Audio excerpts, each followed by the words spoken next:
Politicians के साथ तो ऐसा करना चाहिए जिस एरिया से वो जीते हों उसी एरिया के गवर्नमेंट कॉलेज में उनके बच्चे को पढ़ना कंपलसरी होता है, तभी वहाँ के गवर्नमेंट कॉलेज। इंडिया का जो करंट एजुकेशन सिस्टम है अगर वो इतना ही अच्छा है तो जो भी सेलिब्रिटीज हैं, पॉलिटिशियंस हैं, वो अपने बच्चों को बाहर क्यों भेज रहे हैं।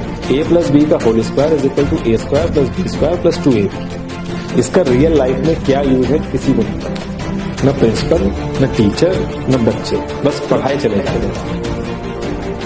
जितनी स्विट्जरलैंड की टोटल पॉपुलेशन है उससे ज्यादा इंडिया इंजीनियर्स प्रोड्यूस कर देता है। उसके बाद भी रिसर्च एंड इनोवेशन में स्विट्जरलैंड नंबर 1 पे। इंडिपेंडेंस के बाद से रिपब्लिक ऑफ इंडिया ने 0 नोबेल लॉरेट्स प्रोड्यूस किए इन साइंस। यूएसए ने 100+ कर दिए। ASER की रिपोर्ट के हिसाब से 83% एजुकेटेड इंडियंस एम्प्लॉयबल ही नहीं है। और ये जो सुंदर पिचाई, सत्या नदेला की हम बात करते हैं, इन्होंने भी आगे चल के अपनी एजुकेशन बाहर से ही करी है। और ये सारी चीजें जो मैं बोल रहा हूँ ना, इसका रूट कॉज फाइंड आउट करने के लिए हमें थोड़ा सा पीछे जाना पड़ेगा। जब ब्रिटिशर्स हम पे रूल कर रहे थे तो ईस्ट इंडिया कंपनी के सामने 2 मेजर चैलेंजेस थे। एक कम्युनिकेशन विद इंडियन, दूसरा वर्कर्स और क्लर्क्स की बहुत जरूरत थी। फिर थॉमस बेविंगटन मैकॉय ने हमें इंग्लिश एजुकेशन एक्ट ऑफ 1835 दिया, जिससे उनके दोनों पर्पस पूरे हुए। पहला, उनको बंदे चाहिए थे जो चुपचाप डेस्क पे बैठे, अपना काम करें, क्वेश्चंस ना करें और ज्यादा क्रिएटिव ना हो। Second, communication in English. English सबसे ज्यादा बोले जाने वाली लैंग्वेज नहीं है, उसके बाद भी इंग्लिश एक लैंग्वेज की बजाय एक क्लास बन गया इंडिया में। रशिया, चाइना, फ्रांस, ये सब जगह इतना ऑब्सेशन नहीं है इंग्लिश को लेकर जितना इंडिया में। पुअर कम्युनिकेशन बोला जाता है अगर आपकी इंग्लिश अच्छी नहीं है, जबकि इंग्लिश ना आने का मतलब है कि आपको कोई और लैंग्वेज आती है। 5 साल पुराना iOS भी आज की डेट में आउटडेटेड माना जाता है। लेकिन इतनी इंपॉर्टेंट चीज हमारा एजुकेशन सिस्टम आज भी बस थोड़े से चेंजेस के साथ ऐसे ही चल रहा है। हमारे एजुकेशन सिस्टम में रटने का कंपटीशन होता है, जो ज्यादा रट लेता है उसके ज्यादा मार्क्स आते हैं। अब 95% जिसके संस्कृत में आए हैं वो भी संस्कृत नहीं बोल पा रहा है। और बेसिक हिस्ट्री होने की बजाय इतनी मोटी मोटी किताबें हैं हिस्ट्री की जिसका कोई मतलब नहीं।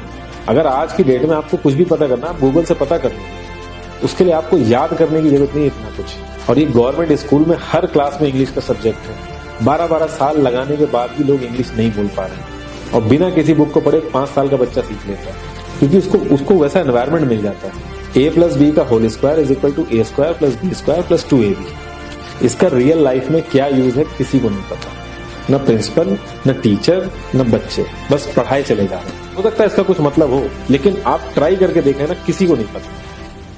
हाँ, 2AB की जगह अगर आपने 3AB बोल दिया तो 4 लोग हंसने वाले मिल जाएंगे आपके ऊपर। किंडरगार्टन में जो बच्चों को सिखाने के लिए टेक्निक यूज होती है वो लाख गुना अच्छी है कॉलेज की वो रटने वाली टेक्निक से। और जिन बच्चों के बहुत ज्यादा नंबर आते हैं, जो वो छुपा छुपा के एग्जाम में लिखते हैं, आप देखोगे जब वो रियल लाइफ में जाते हैं ना तो ज्यादातर क्रम्बल करते हैं। हर किसी को सेम सिलेबस और सेम चीज सिखाई जाती है बिना उसकी कैपेबिलिटी देखे। और क्रिएटिविटी का तो दूर दूर तक मतलब नहीं होता। अब एक लाइन से आप शेर, मछली, सांप, हाथी सबको लाइन से खड़ा कर दो और उनसे कहो पेड़ पे चढ़ो, उनको तो जिंदगी भर यही लगेगा ना कि वो तो किसी काबिल ही नहीं है। और द्रोणाचार्य ने भी पांडवों को उनकी स्किल सेट के हिसाब से उनको चीजें सिखाई, सबको एक ही चीज नहीं सिखा दी। और हमारे एजुकेशन सिस्टम में ज्यादा ऑप्शंस भी नहीं है। सबसे ऊपर साइंस, फिर कॉमर्स और सबसे नीचे जाके कहीं नंबर आता है आर्ट्स का। आर्ट लेने वाले को तो लोग इतना हल्के में लेते हैं जैसे वो किसी काम का ही नहीं। हर माँ बाप को तो इंजीनियर या डॉक्टर ही बनाना है। कॉलेज वाले अगर एक्स्ट्रा कोर्स रख भी देते हैं तो माँ बाप एंट्री नहीं कराएंगे, तो वो सारा पैसा बर्बाद होगा कॉलेज का। तो ऑप्शंस कहाँ से आएंगे? और बचपन से ही आपकी ट्रेनिंग स्टार्ट हो जाती है। माँ बाप, भाई बहन, रिलेटिव सब यही समझाते हैं अगर आपके मार्क्स नहीं आए और जॉब नहीं लगी तो आपकी जिंदगी बेकार। और लाइफ की क्रिएटिविटी को आप रखते हो साइड में, और ये अच्छे मार्क्स और अच्छी जॉब पाना आपका सपना बन जाता है। अब ये सपना पूरा हो जाता है तो बहुत बढ़िया है, दूसरे को जेलस फील कराओगे, नीचा फील कराओगे। और इस छोटी सी उम्र में अगर सपना टूट जाता है तो सेल्फ डाउट में आ जाओगे। इतना बाहर वाले आपको नीचा नहीं समझेंगे जितना आप खुद की नजरों में गिर जाओगे। आप किसी भी 4-5 सक्सेसफुल आदमियों के बारे में सोच के देखिए जिन्हें आप बहुत सक्सेसफुल मानते हो या जिनकी तरह लाइफ आप जीना चाहते हो। मैं ये कह सकता हूँ कि वो इस एजुकेशन सिस्टम की वजह से तो सक्सेसफुल नहीं होंगे, चाहे वो जो भी हो। धीरू भाई अंबानी, विराट कोहली, आमिर खान, नरेंद्र मोदी, ये सब हमारे इस करंट एजुकेशन सिस्टम के ट्रैप में नहीं फंसे। इन्होंने खुद सीखा, खुद एजुकेट हुए और खुद आगे बढ़े। किसी कंपनी के सीईओ को अगर ये कहा जाए कि आप अपनी कंपनी के सारे डिपार्टमेंट में इंटरव्यू दीजिए, तो कोई गारंटी नहीं है कि वो सारे डिपार्टमेंट के इंटरव्यू निकाल लेंगे। और ये भी हो सकता है कि वो आधे से ज्यादा डिपार्टमेंट के लिए क्वालिफाई ना करें एजुकेशन वाइज।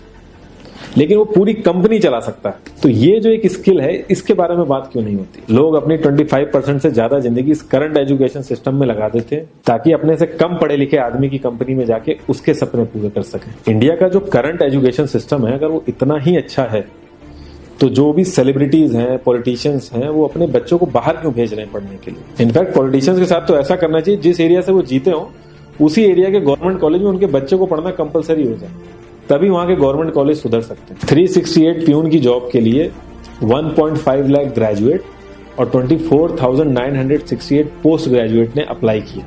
मैं IAS PCS की तो बात नहीं करता हूं, वो तो एक पैशन की बात होती है, लेकिन कुछ लोग 5-5, 6-6 साल से तैयारी कर रहे हैं कि कोई भी गवर्नमेंट जॉब मिल जाए उन्हें। उनसे पूछोगे क्यों ऐसे इतने टाइम से लगे हुए हो, तो वो एक ही चीज बोलेंगे कि जॉब सिक्योर है। मतलब आप काम नहीं भी करोगे तो आपको निकाला नहीं जाएगा। ये सारी कामचोरी वाली बातें माइंड में इसीलिए आती हैं क्योंकि हमारा जो करंट एजुकेशन सिस्टम है वो इतना कॉन्फिडेंस ही नहीं देता है कि हम अपनी स्किल के दम पे कहीं जाके काम करें और हमें निकलने का डर ना हो। मैं आने वाले 10 साल की तो बात ही नहीं कर रहा हूं, अगर मैं आने वाले 5 साल की भी बात करूं तो टेक्नोलॉजीज में इतना ज्यादा चेंजेस आ जाएगा कि जो आज हम पढ़ रहे हैं, जिस स्किल पे हम फोकस कर रहे हैं, पता नहीं वो रेलेवेंट भी होगी कि नहीं उस समय। Cloud computing, SEO, digital marketing, ये सब जॉब्स पहले एग्जिस्ट ही नहीं करती थी। हम लोगों को एजाइल होना पड़ेगा, नई नई चीजों को सीखने के लिए ओपन रहना पड़ेगा।